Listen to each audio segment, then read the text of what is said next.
Çmimi i lartë i naftës ishte në fokus të fjalës së liderit të opozitës Ali Berisha gjatë mbledhjes së grupit parlamentar të Partisë Demokratike. Berisha akuzoi qeverinë për vendosjen e një bare fiskale mbi naftën, e cila tek kalon 60% të çmimit dhe theksoi se Shqipëria duhet të vendosë një regjim fiskal njësoj si Kosova dhe Maqedonia. Grupi ynë parlamentar dhe opozita kërkon me çdo kusht përmbysjen e sistemit fiskal aktual mbi litrën e naftë. Sistem absolutisht ndëshkues totalisht i qytetarin shqiptar.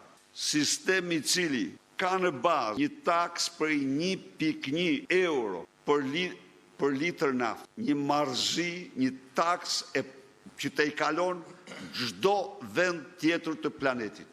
Një taks e cila penalizon më shumë ata që s'kan vetura se ata që kanë vetura. Sigurisht që penalizon ata që kanë vetura dhe penalizon në mënyrën më të pamerituar, por penalizon më shumë fermerë, penalizon më shumë pensionistët, penalizon më shumë të gjithë popullatën tjetër me rritjen e çmimeve, rritjen e çmimit të transportit, rritjen e çmimeve të përpunimit të ushqimeve dhe të gjitha çmimeve në tërësi.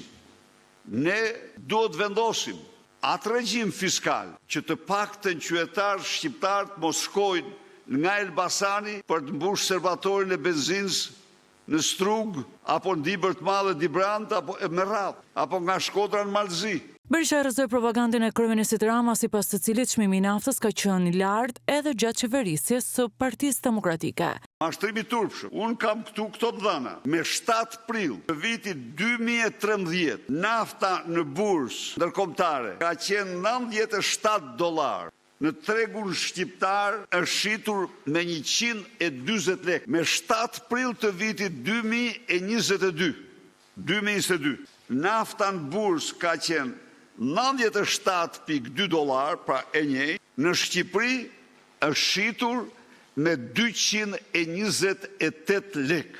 Berisha akuzoi Edi Ramën se ka mobilizuar patronazhistët dhe mediat e tij për të varrosur dosjen e ish-zëvendës kryeministres Belinda Balluku. Edi Rama në fushatën e tij të mashtrimit dhe dezinformimit ka mobilizuar dhe po mobilizon, thash, përveç patronazhistëve, por edhe sanlpirësit e tij, me në krye Sokol Ballukun, që është edhe antar kryesor i grupit të strukturuar kriminal. Imagjinoni ju se gjerë ku arrin.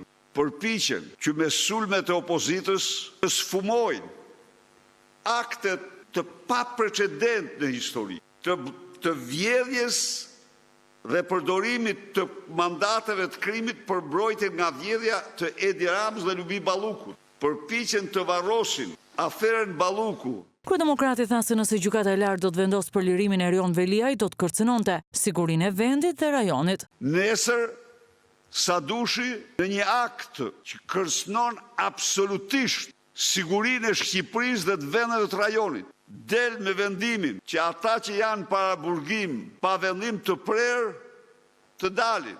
Ky është vendimi Veliaj. Nga vendimi Veliaj përfitojnë me 10 bos të drogë krerët të organizatave kriminale. Berisha u ndal edhe tek bllokimi i radhës që vendet e Bashkimit Evropian i bën raportit të IBAR, i cili është kyç në procesin e integrimit të vendit, dhe theksoi se në protestën e 17 prillit shqiptarët do të mbrojnë projektin e ëndrrës evropiane. Duhet t'u informoj se procesi i vlerësimit të IBAR mbeti në klasë edhe dje. Pra, Shqipëria, për shkak të vjedhjeve të Ramës, Lubis dhe lindave të Akshit, veçohet. Dhe ai nxjerr zëdhënësat e tij të thonë se Shqipëria është para Malit Zi, në një kohë kur Mali Zi u votua pozitivisht, unanimisht, që në fillim të marsit. Ndaj dhe data 17 është dita e të gjithë shqiptarëve pavarësisht nga bindjet politike, për të cilët ëndra europiane është projekti i jetës tyre, familjes tyre, fëmijëve të tyre dhe vendit tyre.